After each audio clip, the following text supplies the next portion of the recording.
Halo, selamat siang. Nama saya Yudit Putra Kusuma Alam dari Kebun Dalem, kelas 10 MIPA.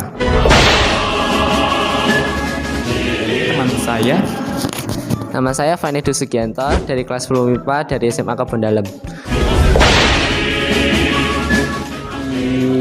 Di video kali ini kami akan mempresentasikan tentang karya tulis ilmiah kita yang berjudul Tingkatan Pemahaman Siswa SMA Kebun Dalem tentang penghematan energi listrik. bab 1, pendahuluan. Di bab 1 ini kita memiliki latar belakang. Latar belakangnya, di zaman sekarang semua orang membutuhkan energi listrik baik untuk pemenuhan konsumtif maupun produktif. Sehingga listrik merupakan kebutuhan yang mendasar untuk setiap masyarakat, utamanya di daerah perkotaan. Namun demikian banyak orang yang kurang mengerti cara untuk menghemat energi listrik. Energi listrik adalah energi utama yang dibutuhkan bagi peralatan listrik ataupun energi yang tersimpan dalam arus listrik. Dengan ketentuan kebutuhan konsumsi daya listrik dengan satuan watt untuk menggerakkan motor, lampu, penerangan, dan sebagainya. Semakin berjalannya waktu, semakin banyak alat dan keperluan yang memerlukan listrik, sehingga orang-orang biasanya lebih banyak menghabiskan uang untuk membayar tagihan listrik karena menggunakan peralatan yang memerlukan energi listrik yang banyak dan tidak peduli apa manfaat menghemat energi listrik. Dari yang kita baca, dampak dari tidak menghemat listrik adalah jika kita tidak menghemat listrik, energi listrik akan berpengaruh kepada pasokan listrik yang nantinya akan menyebabkan pemadaman listrik. Tingginya kebutuhan energi listrik yang diusahakan pemerintah pada saat ini sangat besar sekali. Hal ini menimbulkan keprihatinan sebagian masyarakat dan dalam mengusahakan pemenuhan kebutuhan dan penghematan energi listrik untuk seluruh masyarakat. Maka dari itu kami tertarik untuk mengulas tentang permasalahan penghematan energi listrik agar dapat mengetahui mengapa banyak sekali orang yang tidak peka dengan penghematan energi listrik. Maka dari itu saya dan teman saya ingin bertanya ke orang di lingkungan sekitar, yaitu SMA Kebun Dalem, Semarang, dan mencari tahu soal total listrik yang digunakan di sekolah sehingga dapat mencari cara untuk menghemat energi listrik tersebut. Dan masalah yang terjadi di sini, berdasarkan latar belakang di atas, penulis kita merumuskan masalah penelitian ini sebagai berikut. Bagaimana tanggapan siswa SMA Kebun Dalem dalam penghematan energi listrik? Tujuan penelitian. Adapun tujuan penelitian ini adalah untuk mengetahui tingkat pemahaman siswa SMA Kebun Dalem tentang penghematan energi listrik. Dan di penelitian ini kita memiliki manfaat, ada berbagai dari hasil penelitian ini, salah satunya untuk mengetahui tingkat kepahaman dan kesiapan siswa SMA Kebun Dalem. Hal ini juga sangat penting untuk masyarakat, yaitu agar siswa SMA Kebun Dalem sadar seberapa pentingnya menghemat energi listrik. Untuk menambah wawasan para pelajar, khususnya SMA, agar mengetahui pentingnya menghemat energi listrik tersebut. 2. Kajian pustaka sejarah. Pada zaman sekarang, penggunaan listrik sangatlah melekat pada masyarakat. Bahkan listrik seolah menjadi bagian yang penting untuk kehidupan. Rasanya sangatlah mengesalkan dari sangatlah terganggu bila arus listrik yang terjadi sedang mengalami gangguan. Bahkan bila ditiadakan listrik akan menjadi protes keras. Hampir seluruh kegiatan manusia selalu dibarengi dan dibantu oleh alat listrik. Dari mulai memasak, penerapan, mencuci, menghangatkan air dan hampir seluruh alat bantu manusia yang ada di rumah bertenaga listrik. Energi listrik adalah energi yang sangat penting bagi manusia. Rasanya sangatlah benar, karena memang terbukti dengan kebutuhan listrik pada masyarakat. Tentu karena mudahnya mengkonversi energi listrik menjadi berbagai energi lain seperti energi mekanik, suhu, kimia, dan cahaya. Sejarah penemuan listrik diawali oleh Thales antara 640 sampai 546 sebelum Masehi. Seorang cendekiawan dari Yunani. Penggosokan elektron atau dalam bahasa Yunaninya batu ambar dengan kain wool sehingga benda yang ringan didekatkan mendekat bahkan menempel biasa dilakukan oleh beliau. Namun Thales belum mengetahui kenapa demikian. Selanjutnya diteruskan penelitian ini tentang gaya gerak dari batu ambar tersebut oleh seorang peneliti berkebangsaan Inggris bernama William Gilbert pada tahun 1733. Yang menyebut peristiwa Thales di atas adalah elektrik yang diambil dari kata Yunani elektron atau batu ambar.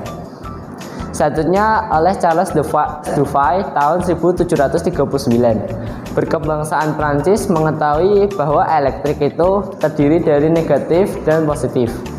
Selanjutnya ada Benjamin Franklin. Ia adalah seorang penulis, penerbit, ilmuwan, dan diplomat Amerika yang berperan dalam penulisan Deklarasi Kemerdekaan Konstitusi Amerika Serikat. Pada tahun 1975, beliau membuktikan bahwa petir adalah bentuk alami dari listrik. Pada tahun 1975 juga, Franklin melakukan percobaan. Ketika itu, Franklin menerbangkan layang-layang dengan kunci besi di bawahnya.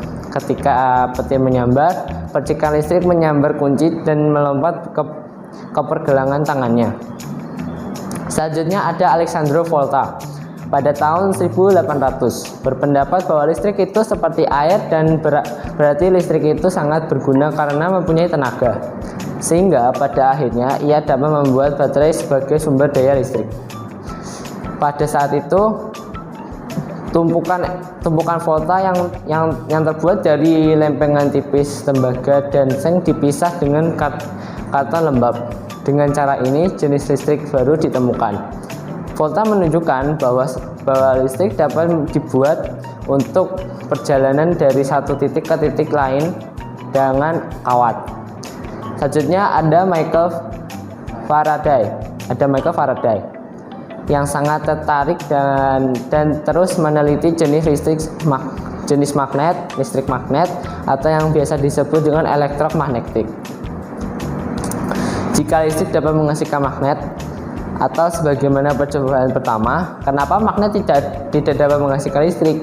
Pada tahun 1831, Faraday mempunyai solusi bahwa listrik dapat dihasilkan melalui magnet dan perak.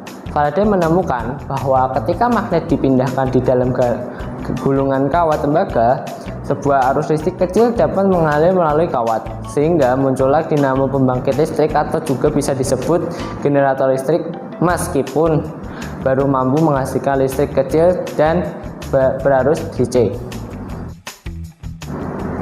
Sejarah tenaga listrik itu dimulai pada bulan Januari tahun 1882. Sudah 134 tahun yang lalu di London. Kemudian pada tahun yang sama, tepatnya pada bulan September juga, beroperasi pusat tenaga listrik di New York City, Amerika. Pada saat itu, pengoperasiannya menggunakan listrik arus searah atau DC bertegangan rendah, sehingga belum dapat mencukupi kebutuhan kota-kota besar disebut di atas. Pada tahun 1885, seorang dari Prancis bernama Lucien Gauland dan seorang lagi dari Inggris bernama John Gibbs menjual hak paten generator arus AC atau bolak-balik kepada pengusaha bernama George Westinghouse. Perkembangan pendistribusian tenaga listrik pun semakin dikedepankan dengan pembuatan transformator dan pada akhirnya diperoleh sistem jaringan listrik arus bolak-balik sebagai transmisi dan pembangkit ke pemakai. Untuk di Indonesia sendiri, pendistribusian listrik dimulai dengan dibangunnya pusat tenaga listrik di Gambir di Jakarta pada bulan Mei 1897 dan disebarluaskan di Medan pada tahun 1899. Kemudian di Surakarta pada tahun 1902. Kemudian di Bandung pada tahun 1906, di Surabaya pada tahun 1912, dan di Banjarmasin 1922. Pada awal pembuatannya, pusat-pusat tenaga listrik ini menggunakan tenaga termis. Sebelum Perang Dunia Kedua, pada umumnya pusat-pusat tenaga listrik dikuasai oleh perusahaan-perusahaan swasta. Di antaranya yang terbesar adalah NIGEM. NIGEM yaitu singkatan dari Netherlands Indische Gas and Electricity Maatschappij, yang kemudian menjelma menjadi Overseas Gas and Electric Maatschappij atau OGM. Sedangkan jawatan listrik tenaga air atau Iceland Waterworks Bedrijven disingkat LWB 0 membangun dan mengusahakan sebagian pusat-pusat listrik tenaga air Jawa Barat. Pada tahun 1998, pengelolaannya dialihkan ke negara pada Perusahaan Umum Listrik Negara. Perkembangan listrik terus dilakukan dengan melakukan berbagai inovasi terbaru listrik, salah satunya pengembangan energi listrik tenaga matahari atau surya atau bisa disebut solar cell. Cara menghemat listrik itu ada berbagai banyak cara. Di antaranya yaitu mengganti lampu biasa dengan lampu LED. Itu maksudnya walaupun harga LED lebih mahal dibandingkan dengan lampu bola biasa, namun ternyata lampu LED 7 watt merek tertentu setara dengan bohlam 60 watt. Dan lalu nyalakan lampu seperlunya. Menyalakan lampu sepanjang hari walaupun tidak dibutuhkan adalah salah satu kebiasaan banyak orang yang tanpa disadari membuat konsumsi listrik meningkat. Lalu cabut kabel dari stop kontak saat tidak digunakan. Salah satu kebiasaan banyak orang yang secara tidak sadar menggunakan listrik secara terus-menerus adalah membiarkan kabel dari alat atau perangkat elektronik tetap terhubung pada stop kontak ketika sedang tidak digunakan. Walaupun sedang tidak digunakan, ternyata kabel yang terhubung pada stop kontak itu seperti kabel charger tetap mengalihkan arus listrik, sehingga hal tersebut membuat daya listrik tetap terpakai secara percuma. Lalu atur pemakaian alat elektronik yang membutuhkan daya energi besar. Coba perhatikan beberapa banyak alat elektronik yang berada di tempat tinggal Anda yang membutuhkan daya listrik besar dan pengoperasiannya seperti pendingin ruangan, penanak nasi, hingga mesin cuci. Lalu jangan membiarkan alat elektronik menyala ketika tidak digunakan. Kebiasaan membiarkan alat elektronik seperti TV tetap dinyalakan tapi tidak digunakan juga adalah contoh pemborosan energi listrik. Atur ventilasi udara agar sirkulasi udara lebih baik. Dengan mengatur ventilasi udara dan memastikan sirkulasi udara ruangan lebih baik dapat mengurangi penggunaan pendingin ruangan. Lalu memulai kebiasaan hemat listrik secara bersama. Agar hasil penghematan penggunaan listrik menjadi lebih maksimal, terapkan kebiasaan cara menghemat listrik bersama seluruh anggota keluarga maupun orang lain yang tinggal bersama dengan kalian. Lalu kerangka teoritis yang mendasari untuk membuat penelitian ini adalah 17 SDGs yang ketujuh, yaitu tentang energi yang bersih dan terjangkau. Karena mengingat apa yang terjadi pada zaman sekarang, maka yang ingin kami bahas adalah tentang pemahaman dan usaha para siswa SMA Kebon Dalam tentang penghematan energi listrik. Hipotesis penelitian dari angkat yang dibuat dan disebarkan dapat disimpulkan bahwa siswa SMA Kebon Dalam dari kelas 10, 11, dan 12 banyak yang sudah memahami tentang penghematan energi listrik tersebut. Namun belum semua juga yang menjalankan kegiatan penghemat energi listrik. Ketiga, metode penelitian. Kita memiliki metode penelitian Dengan desain penelitian tuh kualitatif dan kuantitatif. Subjek penelitian dan subjek penelitian, populasi dan sampel. Subjek penelitian adalah siswa SMA Kebun Dalem. Populasi jumlah total dari seluruh siswa SMA Kebun Dalem ada sekitar dari kelas 10, 11, 12 ada sekitar 76 siswa. Dan diantaranya kita memilih 30 orang dari kelas 10, 11, dan kelas 12 untuk mengisi data tersebut. Dan kita memiliki data dari total listrik yang digunakan di sekolah. Ada beberapa contohnya seperti ini.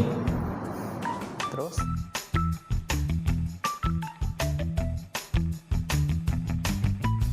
hasil penelitian dan pembahasan. Hasil penelitian, banyak yang mengetahui tentang pentingnya penghematan energi listrik, tetapi banyak yang belum menerapkannya di dalam kehidupan sehari-hari. Salah satunya contoh tempatnya di dalam rumah. Pembahasan, dari yang kita tahu bahwa energi listrik pada zaman sekarang sangatlah dibutuhkan sekali. Apalagi zaman sekarang adalah zaman di mana barang elektronik itu sangat dibutuhkan sekali untuk melakukan kegiatan sehari-hari. Maka dari itu, di subbab kali ini kami akan membahas tentang pentingnya penghematan energi listrik. Bab 5, penutup. Bisa disimpulkan banyak siswa yang masih melakukan pemborosan energi listrik karena berbagai macam alasan. Walaupun mereka tahu dan paham bahwa penghematan energi listrik itu sangat penting. Akan tetapi masalah dari semua ini adalah tentang kemauan dari diri sendiri untuk melakukan penghematan energi listrik tersebut. Saran yang dapat kami berikan yaitu jika kita ingin menghemat energi listrik, itu berawal dari kemauan kita sendiri. Jika sudah ada kemauan dari diri sendiri, penghematan listrik, maka pakai cara apapun akan bisa dilakukan dengan mudah. Salah satu contohnya yaitu mematikan lampu ketika siang hari dan mematikan barang-barang elektronik yang tidak dipakai tapi pasti sering dinyalakan. Dan berikut ada daftar pustaka yang dimana sumber-sumbernya kita pakai.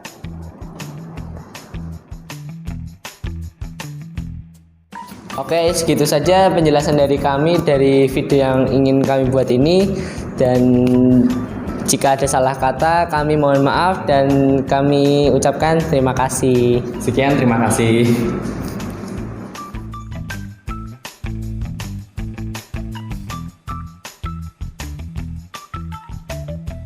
Tingkatan pemahaman siswa SMA Kebun Dalem tentang penghematan energi listrik.